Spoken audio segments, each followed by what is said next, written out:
Hello and welcome to the programme which looks at the Holy Land. I am Paul Calvert. Psalm 83 verse 1 from the New King James Bible says this: Do not keep silent, O God.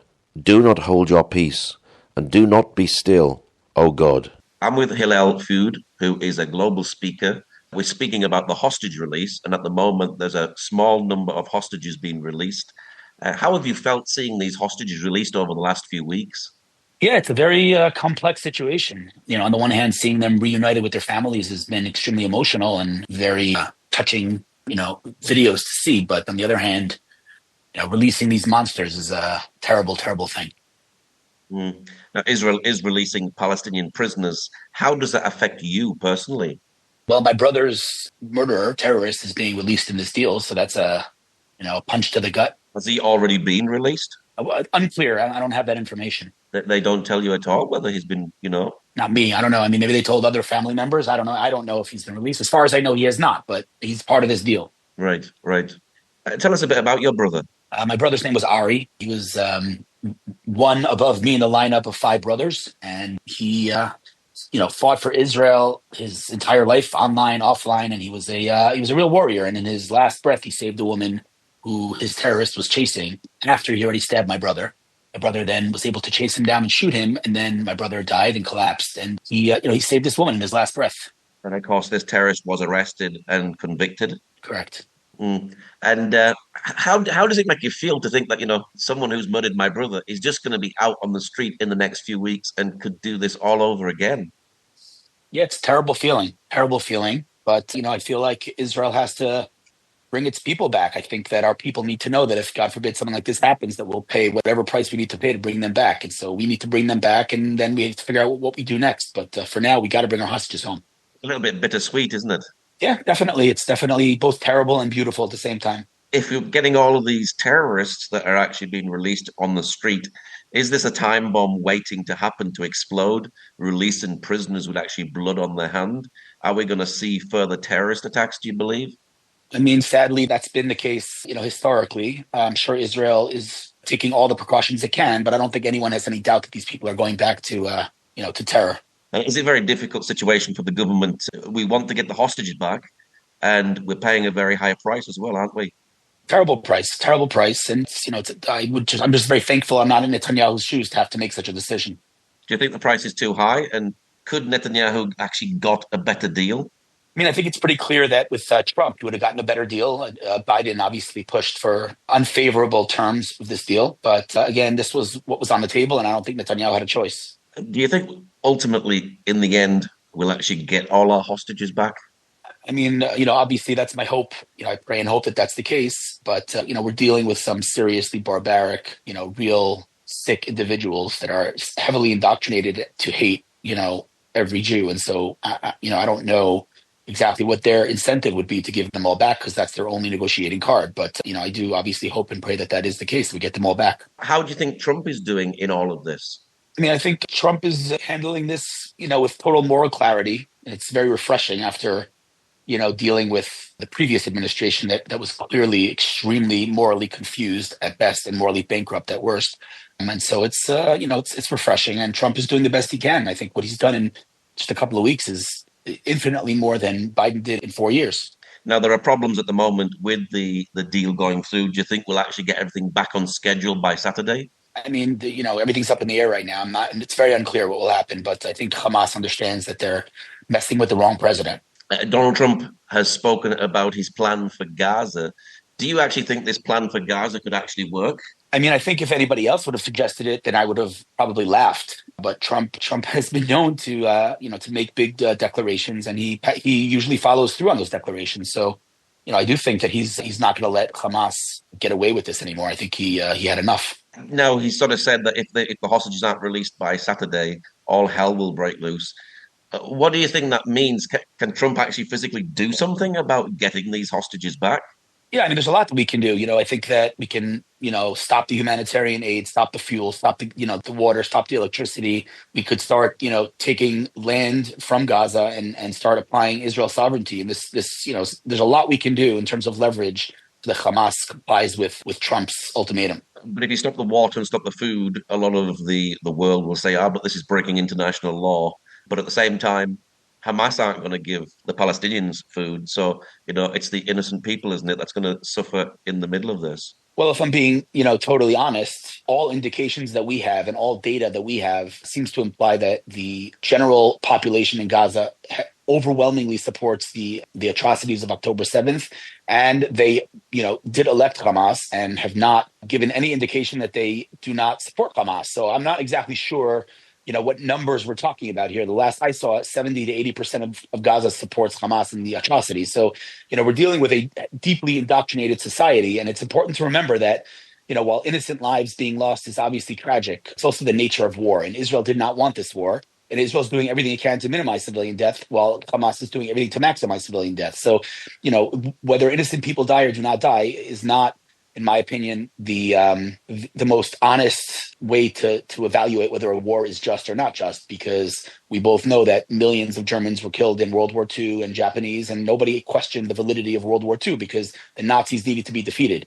And that is what we need to do. We need to defeat Hamas. And if innocent people are killed, it's extremely tragic. But, the appropriate address for those complaints is not Israel, it's Hamas. Do you fear more kidnappings now that Israel is actually releasing these Palestinian prisoners? It really gives them an incentive to say, well, let's try and get some more soldiers, or let's get some more Israelis so that we can actually get more of our Palestinian prisoners out of jail.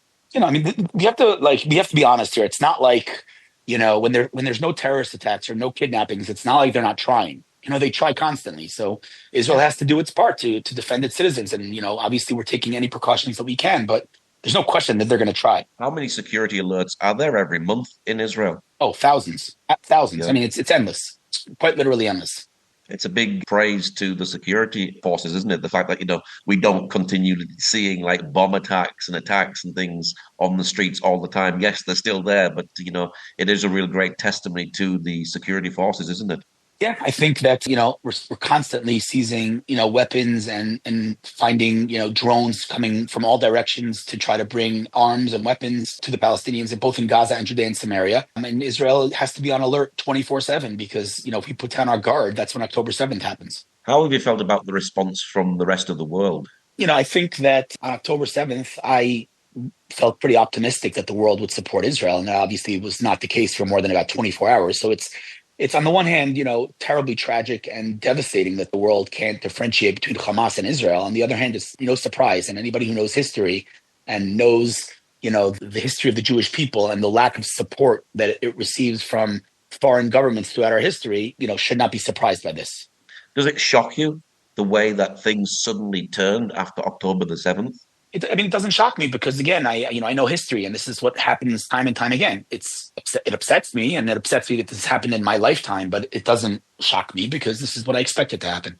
It seems crazy, really, doesn't it? Because, Jews have been kicked out of England, they were kicked out of Spain, they were kicked out of the Arab countries, and now they come back to the land that God gave them, and then they're told they can't even be in there. There's like, well, where is there a place that a Jew can actually be? It's a bit crazy, isn't it? Yeah, it's wild. I was told that Jews were exiled from countries on average every 14 years, which is just absurd. And there's basically almost no countries that didn't exile Jews. So it's a crazy, being a Jew is constant survival. Do you think anti-Semitism is a spiritual thing? Absolutely. People like to try to blame it on jealousy or on this or on that. They hated the Jews when we were poor, and they hated us when we were rich. They hated us when we weren't white enough in Germany, and they hate us when we're white colonizers. So, they'll hate us no matter what we do, and that's the reality. But, if you're asking me philosophically, yeah, I do think that the Jewish people are light onto the nations, not because we're better than anyone else, but because our value system that emphasizes the family unit and education and many other things preserves our society throughout history. And every other empire that tried to annihilate us has disappeared into the history books, and we're still here. So I think that probably causes animosity, someone looking from outside and seeing how successful the Jews are. But I don't think, that's the reason. I think that might be an easy explanation. I think the reason is much more philosophical, and it's more of a moral reason than a jealousy reason. Now, this past Saturday, we did see a hostage release. Were you shocked to see those hostages, the condition they were in? On the one hand, it's terrible and devastating. On the other hand, I know what we're dealing with here. In fact, I would say I was more shocked that the other hostages got out and were able to walk on 2 feet. because, I thought Hamas would absolutely not let them, even survive. And if they would let them survive, absolutely not leave them in a medical condition that would enable them to walk on 2 feet. So I was more surprised by that, if I'm being totally honest. But, the views and this, and just seeing those hostages come out looking like actual Holocaust survivors is, it's dreadful and just devastating. Do we know how many hostages are still in Gaza at the moment?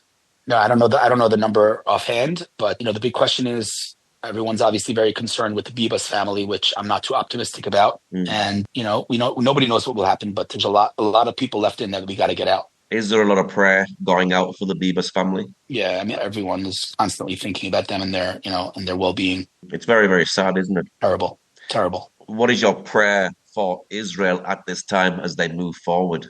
I mean, I just I do think that we have the diplomatic and political support that we haven't had in a long time. Trump has made it very clear that if they don't return our hostages, that all bets are off, and that Israel and maybe the United States will be handling this in the strongest possible way. And so I just hope that Trump follows through on his words, and I hope that the Israeli leadership follows through and does what it needs to do and achieves complete victory and finally obliterates Hamas completely.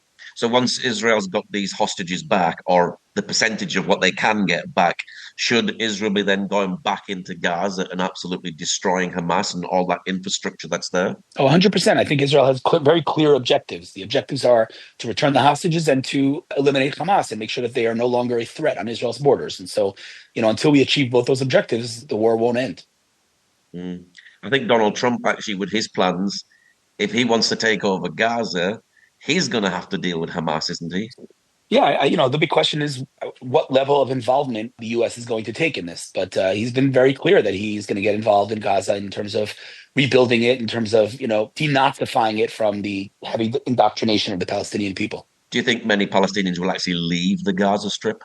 I mean, as a rational, logical, moral person, I have to believe that somewhere deep down, these people understand that they have the opportunity to live a better life. I do know that they're, heavily indoctrinated from age 0. So, it's not so simple. While you and I might behave in a moral and in a logical way when given such an opportunity, these people are not guided and they don't operate based on logic. And the irony of it is that, for years and years, they've been calling themselves refugees and saying that Gaza is an open air prison. And now they're getting the opportunity to leave and to settle in a better place. And they're complaining about it, which is crazy. And then all the anti-Israel are jumping on, saying, "Oh, Israel's committing genocide and they're ethnically cleansing." You really can't win on this, can you? Correct. What is your social media for people who'd like to know more about what you're doing? Yes, my Twitter account is the best place to follow me. It's at HILZ, like zebra, F like Frank, ULD. So Hillel Fuld. My last name is Fuld. My first name is Hillel. So instead of Hillel, it's Hills, HILZ, and then my last name, and that's my Twitter account. Well, Hillel, thank you very much for sharing today. Thank you for having me, my friend. Thank you for joining us today. Pray that God will move by his mighty power in the Holy Land and bring his peace.